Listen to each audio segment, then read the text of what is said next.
ଜାଣିଛନ୍ତି, ଯିଏ ସିଧା କଥା କହି ମୁହଁ ଉପରେ କହି ଆପଣ ତାଙ୍କୁ ବେଶୀ ଭଲ ପାଆନ୍ତୁ, ଯିଏ ଆପଣ ପିଠି ପଛପଟେ ଆଲୋଚନା କରି ଆପଣ ସେମାନଙ୍କର ଟିକେ ଦୂରେଇ ରୁହନ୍ତୁ। କାରଣ ସିଧା କଥା କହୁଥିବା ଲୋକ ମୁହଁ ଉପରେ କହିଦେଇ ଯାଆନ୍ତି, କିନ୍ତୁ ପଛପଟେ ଆଲୋଚନା କରୁଥିବା ଲୋକ ଭାରି ଡେଞ୍ଜର।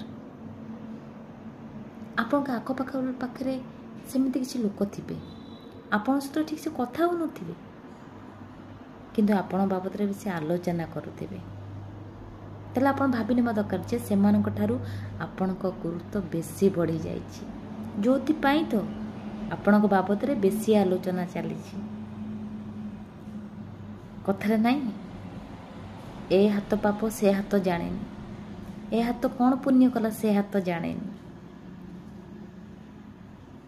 ବଡ଼ମାନେ କହିଛନ୍ତି, କେହି ଜଣେ ବି କହିଛନ୍ତି, କାହା ବାବଦରେ ଆଲୋଚନା କଲେ ସେ କରିଥିବା ପାପ ଆଉ ଜଣଙ୍କ ମୁଣ୍ଡରେ ଯାଏ। ଏମାନେ ବୁଝିପାରନ୍ତିନି କାହା ବାବଦରେ ଆଲୋଚନା କଲେ ଆମକୁ କ'ଣ ମିଳେ।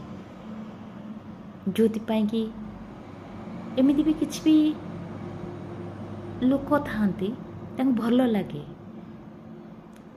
ଅନ୍ୟ ବାବଦରେ ଆଲୋଚନା କଲେ ଟିକେ ଶାନ୍ତି ପାଆନ୍ତି। ଏକା ନୁହେଁ, ତାଙ୍କ ସାଙ୍ଗରେ କେତେ ଜଣଙ୍କୁ ମିଶାଇ ଦିଅନ୍ତି ଆଲୋଚନା କରିବା ପାଇଁ।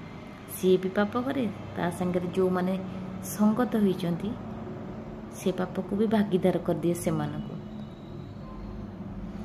ଆପଣଙ୍କ ପାଖରେ ଏମିତି ଆଖପାଖ କିଛି ଲୋକ ଥିବେ, କିଛି ଜଣଙ୍କୁ ଆମ୍ବ ଭଲ ଲାଗେନି, କିଛି ଜଣଙ୍କୁ ପଣସ ଭଲ ଲାଗେନି, କିଛି ଜଣଙ୍କୁ ଭେଣ୍ଡି ଭଲ ଲାଗେନି, କିଛି ଜଣଙ୍କୁ ଲାଉ ଭଲ ଲାଗେନି। ତାମାନେ କ'ଣ ଆମ୍ବ ଗୋଟେ ଖରାପ ଫଳ? ତାମାନେ ଗୋଟେ ପଣସ କ'ଣ ଖରାପ ଫଳ?